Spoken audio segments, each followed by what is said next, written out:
Today, we're going to lose some friendships. I say that not only because of what happens in this episode, but also because of the information I'm about to divulge. I don't know if you guys are ready for this, but here goes nothing. If you've been following along so far, you know how important this chapter is for my entire playthrough. Not only does it have 2 new recruits in Raven and Lucius, but it also has the first 2 promotion items available in the game, one of which I absolutely need, the Night Crest. Now, there's only one problem with this. The Night Crest is in a chest, and I have no way to open it except beg, plead, and bargain with Speedy. Or so I thought. You see, upon further research, I found out that on Hector Normal Mode, the enemies have droppable chest keys and door keys in this chapter, and this changes everything. There's one enemy in particular that is of specific interest. This archer down here in the bottom left corner. This archer is going to be the cornerstone of the entire run moving forward because he's holding on to a 5-use chest key. In theory, this means that I could potentially clean up every single piece of treasure on this map and still have a use left to spare, or I can just grab the 2 in the top, one of which is the Night Crest, and save the other 3 uses for later. Having said that, it's time to hit the drawing board and plan out how I'm going to do this. But before I begin planning, the plot goes a little deeper. See, I'm a nice guy, or at least I pretend to be sometimes. If there isn't anything in it for me, I'm not always invested in being a nice guy, but in this case, there was something in it for me. So, I very innocently offered to help Speedy do the tally for all the points each week. But what he doesn't realize is that direct access to the ROM or the save file lets me actually run simulations as many times as I want throughout the week before our run. It lets me practice. And because I'm going first on the next map, I get to decide where I want to put my units first in the formation. This is all I really need. Upon further practice and research, I figure out that Oswin is strong enough to clear out the knight on turn 1 with a javelin. This ensures that my Hector gets full movement upwards, but more importantly that Sane is able to reach that archer by the end of turn 2.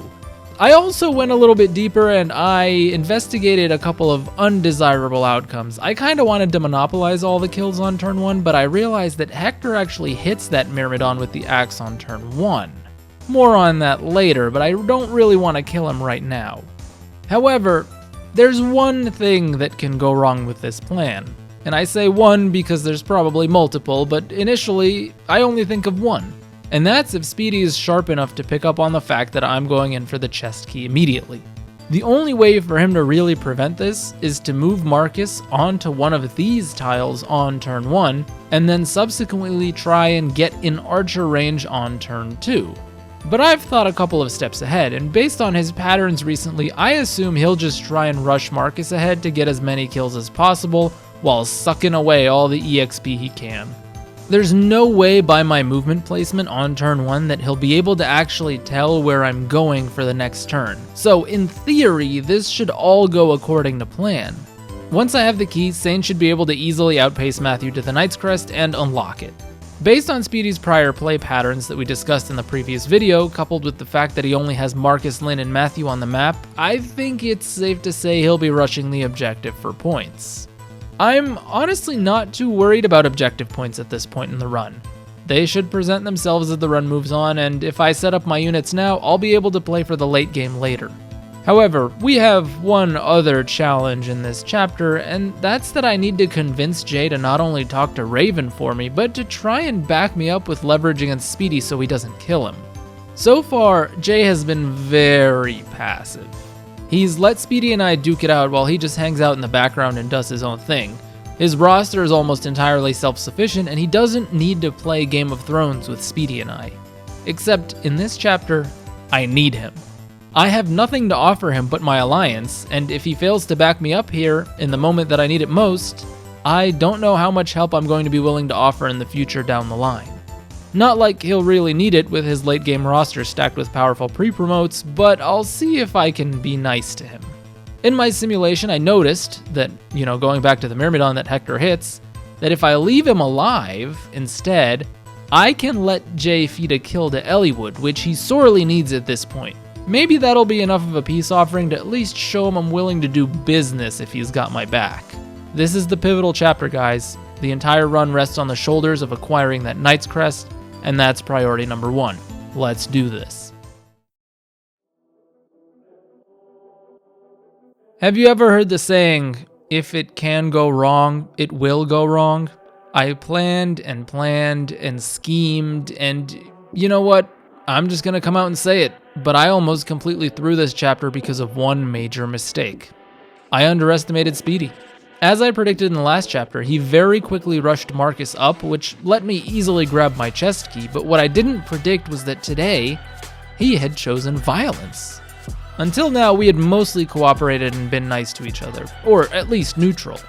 But what I failed to remember was that he held a grudge on us when we blocked the Angelic robe, and this was his revenge. He even had the unmitigated gall to put Lucius in the thumbnail with the sword from FE7's logo pointed directly at his face.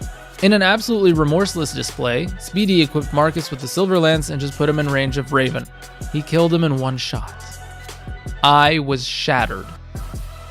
With one blow, he just took away not one, but 2 of my units, and one of them was a cornerstone to my strategy. I just lost both my magic, support, and healing, all because I failed to plan ahead properly. My head was spinning. Swimming with thoughts of how to salvage this, I was losing control, and Marcus was slowly making his way up to the chest where the Knight's Crest was. And he had a door key as well. I went completely silent during this point in the stream, and Speedy thought I was really mad, but I was just sitting here thinking. I couldn't let this get any more out of control, and out of desperation, I decided that it's either now or never. I already lost Raven and Lucius, but I am not losing this crest. The plan was too perfect, it was too well studied, and too well rehearsed for me to let it fail. No, now was the time to use my one lifeline, my forced interaction. I rescued Marcus with Hector and took him out of play for the rest of the chapter. But that wasn't the end of it. Oh no, I wish it was. Because of turn order and positioning, I had to kill a thief that was blocking the way to the chest. I took him out with Sane in one blow, but Jay immediately sat his Florina on the chest with the Knight's Crest. Why, Jay? Why? My heart sank. I didn't know what to do, and in a moment of desperation, I think I literally just asked, "Are you gonna get off the chest? Are you gonna get off that chest?"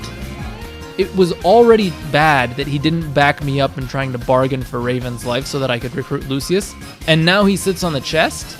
Anyways, for some reason, he didn't really ask any questions. He didn't even bargain with me. He just moved Florina off and let me grab it with Sane.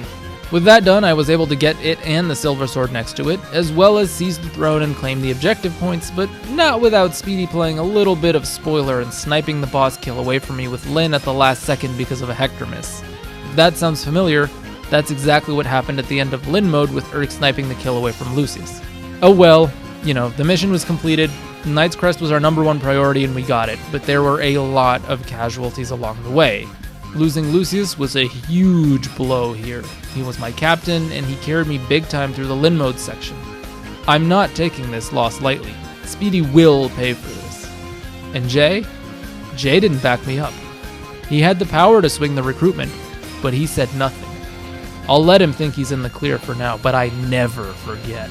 The next couple chapters after that were rather uneventful. The boat map was good for me as I got all the drops on the right hand side, including a much needed red gem, and I managed to buy some weapons to replenish my stock. I also managed to complete the objective by killing Uhai in chapter 19 and getting an Orion's bolt, which was also going to generate some cash for me. Out of a stroke of luck, Karma struck, and Speedy lost Dart here. This set him back 25 points to give me a sizable lead, but it also means that I won't be able to recruit Geats, and so I've lost yet another unit. We stopped here for the stream, but we're going to 19X, and I don't have a plan for the next chapters yet. It's back to the drawing board this week. I have a lot to think about. This could have all been prevented had I just said forced interaction and rescued Marcus from the very start. He wouldn't have been able to rescue him back and drop him with any of his units, and he would have been taken out for the entirety of the map, leaving Speedy completely useless. But sometimes when you're thinking in too many details, you miss even the easiest of solutions, and I paid the price heavily for that today. The points totals at the end of this stream ended up at 103 for Speedy, down by 1 point from last week thanks to the death. 130 for myself, and 82 for Jay. At this point, this could still very well be anyone's game, and it's too early to really decide things, but I'm glad to have finally broken through and gotten a relatively tangible lead here. Part 1 of the master plan has come to a close, and I don't think they have any idea of what I've been cooking, but the next chapter is Kishuna, and I have RNG against me all the way. This time, it's not someone I can predict or control or manipulate. It's literally RNG. There's still a long road ahead, but a couple lucky strikes here would set me up rather nicely for the future. We've got another major episode ahead of us next week, but for now, I have to go and see if Speedy and Jay still want to talk to me after that major betrayal of trust. See you guys later. Peace.